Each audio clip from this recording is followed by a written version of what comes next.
So I'd like to apologize beforehand for all of the Italian words that I will mispronounce. Day 2 of our trip to Europe, Florence. So we wake up in the morning and get ready for the day, and we meet the nice old lady that owns the B&B. She's a super cute Italian woman, and my dad keeps trying to speak to her in Spanish, and he manages to give her one of his business cards and offers her a place to stay if she ever decides to go to Mexico. After that, we hop on a train, which is actually a 4-hour train, to Florence. And much to our dismay, some poor soul decides to sit next to our dad on the train. And the way my dad invites him to sit with him is something like this. Puedes sit here si tú parla italiano with me.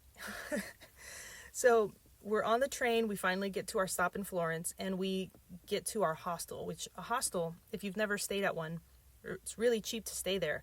But there's a set number of beds per room, and you might have a stranger stay with you. But for us, we actually had a small room with 3 beds, so it was perfect for us. Anyway, so we drop our things off, and my sister decides to show us around Ponte Vecchio, Piazza Signoria, and Palazzo Vecchio.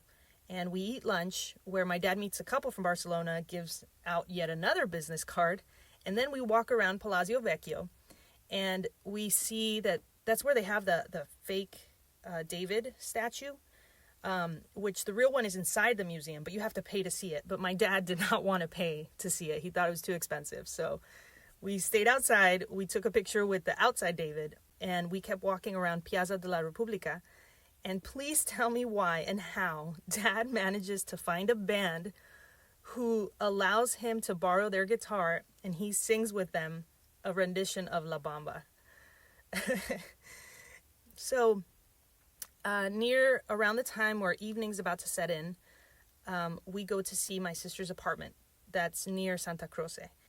And as my sister tells us how Michelangelo and Galileo are buried under Santa Croce, my dad realizes there's an internet cafe across the street. So he gets excited about that, and he makes us stop so that he can go inside and email all his friends about what he's doing and send them pictures.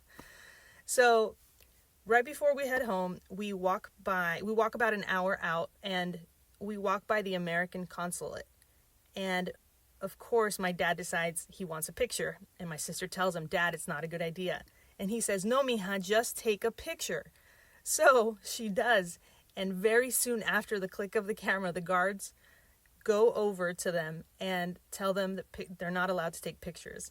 And they make my dad delete the pictures that he had on his camera.